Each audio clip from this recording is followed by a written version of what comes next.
Welcome to the Life Leadership Podcast with myself, Leila Singh, all things coaching, career, and personal branding. This podcast is for ambitious career professionals like you, wanting to create a life of choice and freedom, to be, do, and have more through overcoming limitations, to develop new perspectives and insights, and to redefine your success, be that in work, health, relationships, and so much more.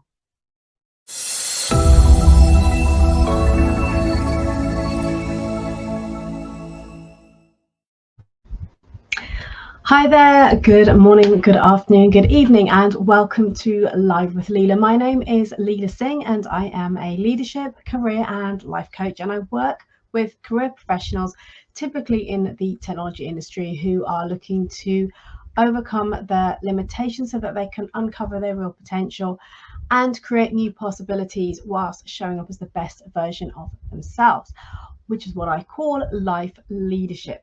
So today's topic, as you may know if you follow me on a weekly basis, over the last few weeks I have been sharing elements of the Aspiring Leaders Blueprint, all about personal branding and how we show up in the world. So today is the 5th week of this, and we're looking at the 5th pillar, which is all about connection and building good relationships. So the topic of today is why build good working relationships. What importance do you place on developing your circle of influence, and how much time do you invest in cultivating and nurturing your network? Here's the thing, I often hear people speak about suddenly having to leverage my network to ask for help when they need something. Now, that could be a referral, a recommendation, possibly a new role, or having someone put in a good word for them at a company that they're interviewing at, and that kind of thing. So this is a frequent occurrence in conversations I have with clients and people in my network. And that's when people suddenly realize that they've invested little or no energy, effort, or time in cultivating, let alone nurturing, their network, their professional network. And then you may find it becomes uncomfortable, even in some cases cringeworthy, when we need that support, that guidance, and that help. So this is what we're talking about today, is essentially the importance of building, cultivating, nurturing, and maintaining your professional relationships, and some steps on things to consider when you do that. So approaches to take, things to be mindful of. So why build good working relationships? And now, if you are listening live here today with me, that's great. Let me know your thoughts on this topic, if it's something you already invest time in, or is it something that you've been thinking about but haven't yet taken action? Or maybe you do it but a little bit half-heartedly, or you've possibly even found yourself in that situation where you suddenly think, oh my God, I really could do with some help here, but I haven't made any effort with all these people that I do know or have known over the years to stay in touch in any shape or form, and now it's feeling really awkward. So let me know which one of those is you, where your mind is at when it comes to building your network, your relationships. So why build good working relationships? There's so many benefits to this. Now, first of all, and most importantly, at least for me, is it makes working life so much more enjoyable when you've got good relationships with the people that you work with. Often people look to compartmentalize their different areas of their life, and so they'll show up at work and behave in a certain way, and this is just their work life, and they don't bring any element of their personal self, their real authentic self, or their personal life into the workplace. And it's very much just, this is my very sort of professional relationship, talk about work, and that is it. I've had people I've worked with in the past who have openly said, I'm not here to make friends, I'm just here to get my job done. Hey, it's a choice, okay? But what I'm inviting you to consider here is that actually there are so many benefits to building those relationships. So making your day-to-day life enjoyable. I mean, after all, how many hours do you spend at work, right?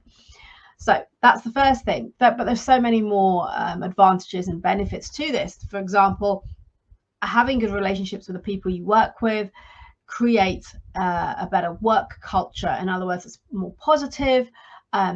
You're more likely to feel respected and supported from the people that are around you.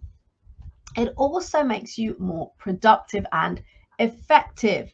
Think about times when you've got to get things done or you need to speak to someone, and because you've got that relationship, you can reach out to someone really easily, ask for help, ask them to do something for you, ask for some guidance on something. Maybe it's to sign off on something or to accelerate, get something done quicker than if you were going to go through the normal bureaucratic red tape process. All of those, there's so many benefits. And trust me, I'm talking from experience of when I was working in sales and having a broad network and people that I could call upon and reach out to when it came to month end, when it came to quarter end, and we're trying to close deals and we needed things signed off, and calling in favors and help and additional support and last minute signing of documents and all sorts of things. It made such a difference being able to just pick up the phone and ask people for what you needed, because it was easy, because you've got the connection, you've built the relationships. So I'm talking from a place of experience, and it even transitions into running my own business today. So there are so many advantages to this and benefits. It also makes it easier to collaborate with people in the workplace, whether you're put into teams or working on projects. It just makes things so much easier and effortless when you already have that relationship with people around you. It also, of course, helps you when it comes to furthering your career, because you can then reach out, you can ask for a reference, referrals, maybe people put in good word for you.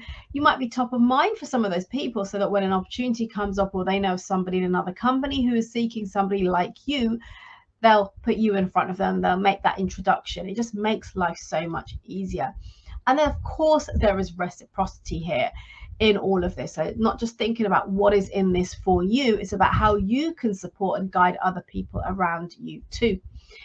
It creates a happier work environment for you. As I said earlier, enjoying your day-to-day time spent at work with the people around you. It just makes you more happier, more content, more satisfied. And it also can increase your self-worth and sense of belonging, which is something that a lot of people seek. And that is a really important factor to consider too. So you've got personal and professional benefits, advantages to actually putting time, effort, and energy into nurturing, to cultivating your network, or what I call your circle of influence. So let me know your thoughts on this. What's coming up for you? Is this something you've considered before? Is this something you already do? Do you do it actively? Do you do it only every time you think about it? Every 6 months you think, oh, maybe I should reach out to a few people. I should make more of an effort. What is it that's going on for you? Do let me know.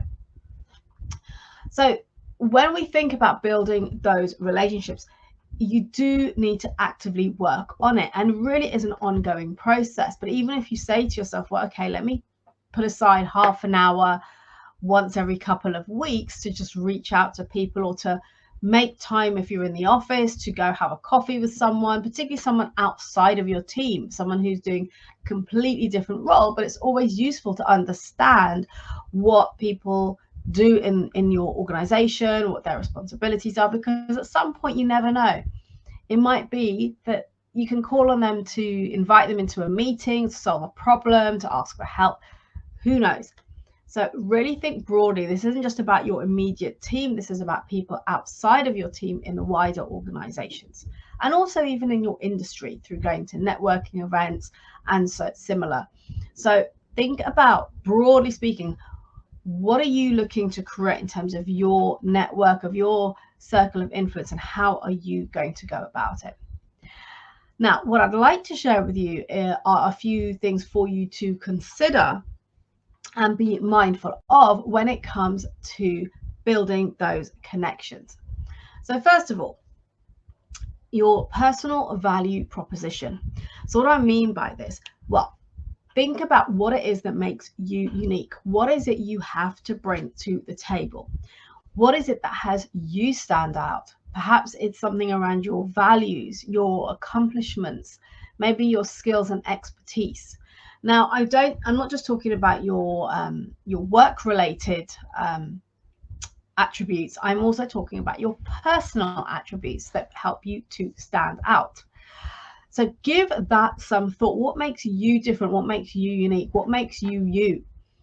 And if you go back to the live that I did on this sequence of lives around your personal branding and how you show up in the world, the very first one I did, which would have been 5 weeks ago, is all about clarity, getting clarity and who you are and what you stand for. So part of that work also plays into this in creating your personal value proposition. So give some thought to your uniqueness, what has you stand out. Why? Because this enables you to really have that confidence and certainty in yourself when you're showing up for the people around you, and how you then come across, the perception you portray to the people around you, and how they see you. And you want people to see you in a positive light, of course, in your professional environment. So having clarity and understanding of who you are, what you stand for, what you represent, what your unique self is, can make a difference just simply to how you shop and how you behave and interact with other people. It also will help to build your credibility, so and your reputation. So thinking about your accomplishments, your skills, what you have to bring to the table, all of these things combine to create your value proposition. So give some thought to this, because this is where you're coming from when it comes to reaching out and having conversations with people. Something else to consider is retention. What I mean by this is retention of your potential clients. Now, you're not all working in sales, are you?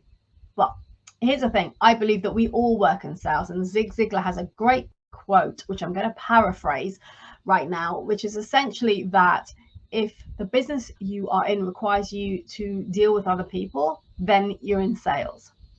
So your clients don't have to be external people that you're selling products and services to. It can be people within your organization, in other departments, in other teams, people that maybe rely on you for information that you report every week, every month, people that you have to interact with in a project to get things done. These are also deemed as internal clients. So think about who your internal clients are as well.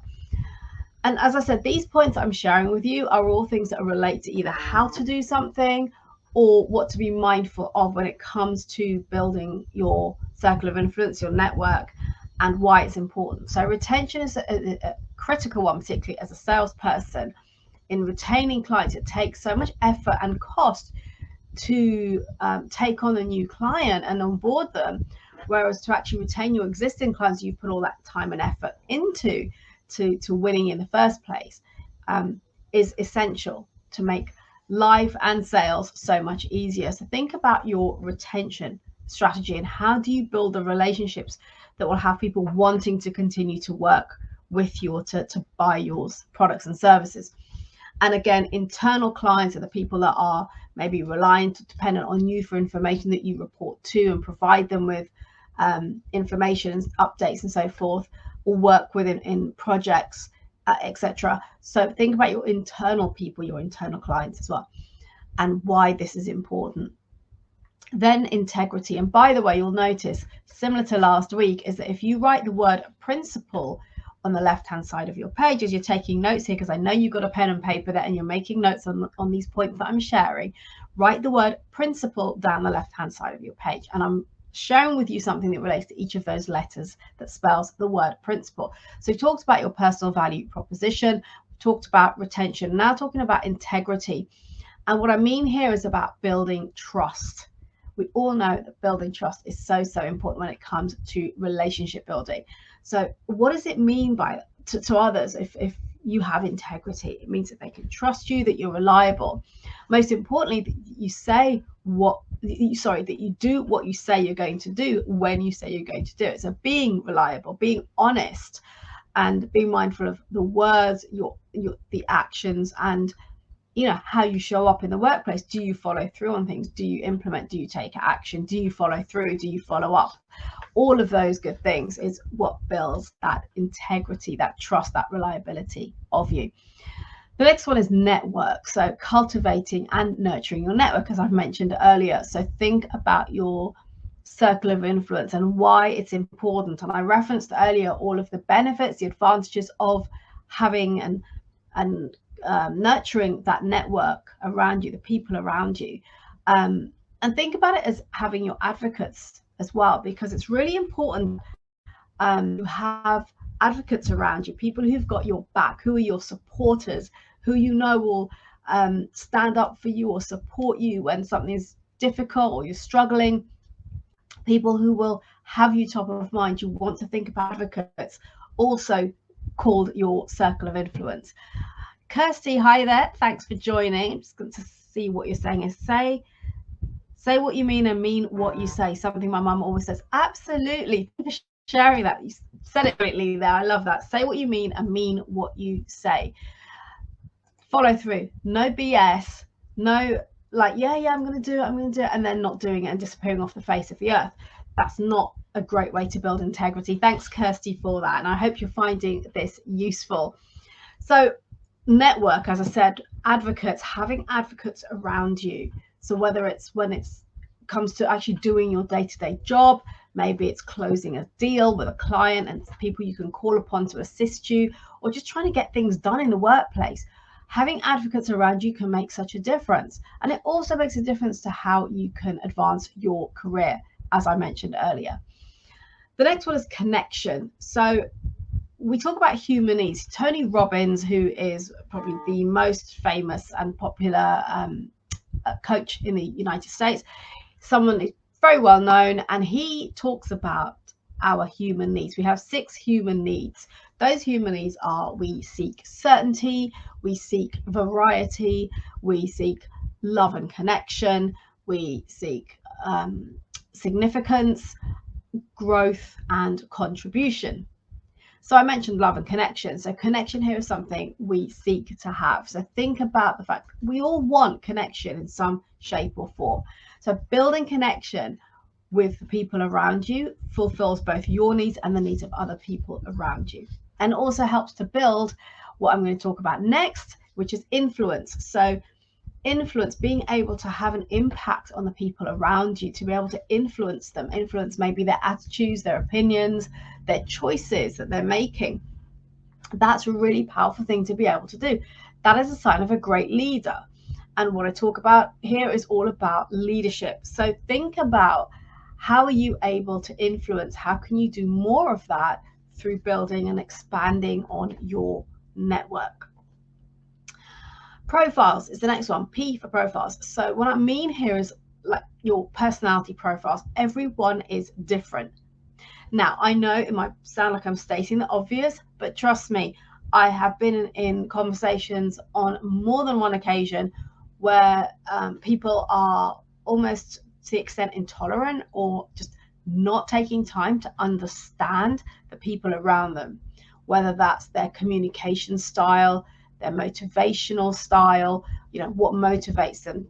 People have different carrots, let's say, that you can dangle to motivate them to work effectively, to take action, to get things done.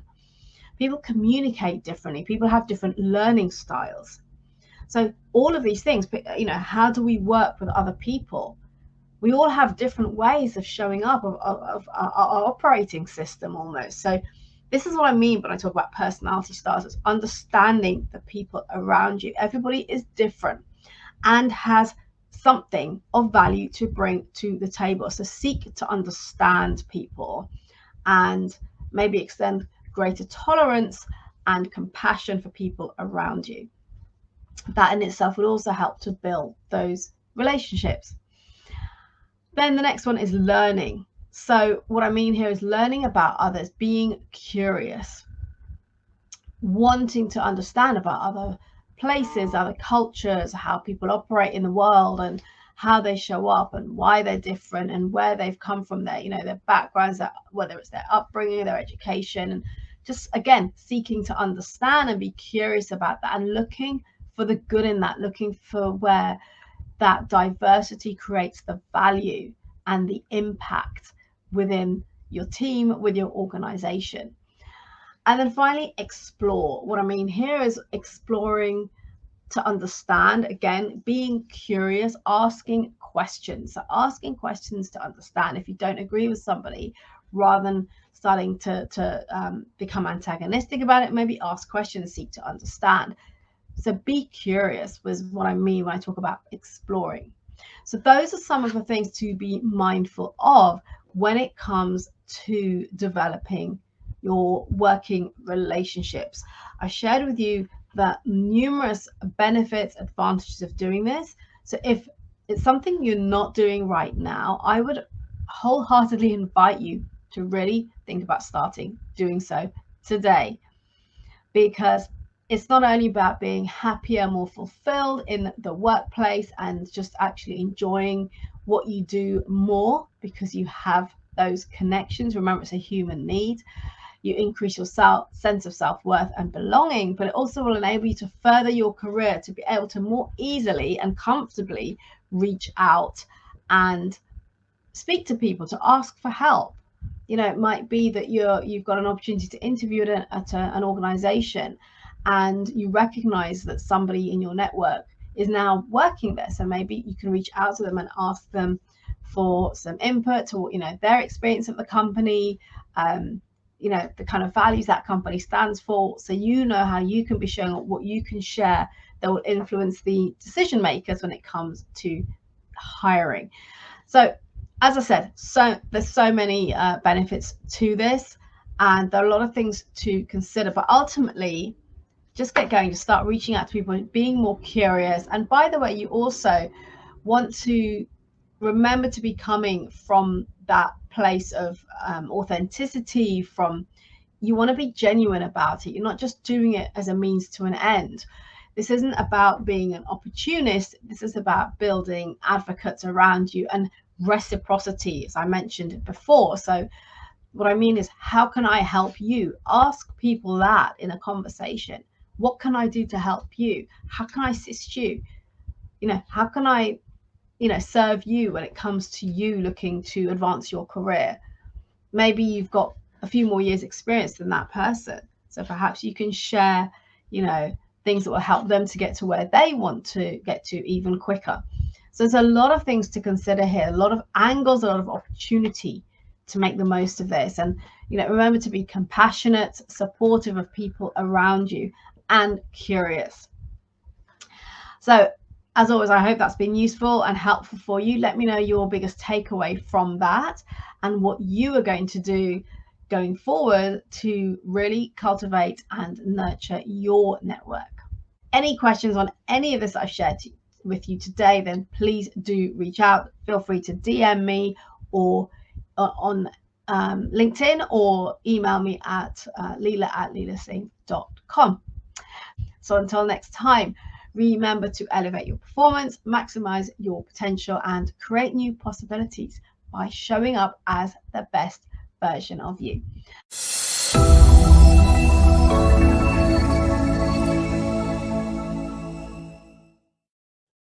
Thank you for listening. Please subscribe to this podcast if you haven't already done so. And if you enjoyed and gained value from today's episode, then do please leave a review telling us your key learnings and what you enjoyed the most. And do please share this podcast with your friends and colleagues so we can spread the word on life leadership, creating a life of choice, freedom, and new possibilities.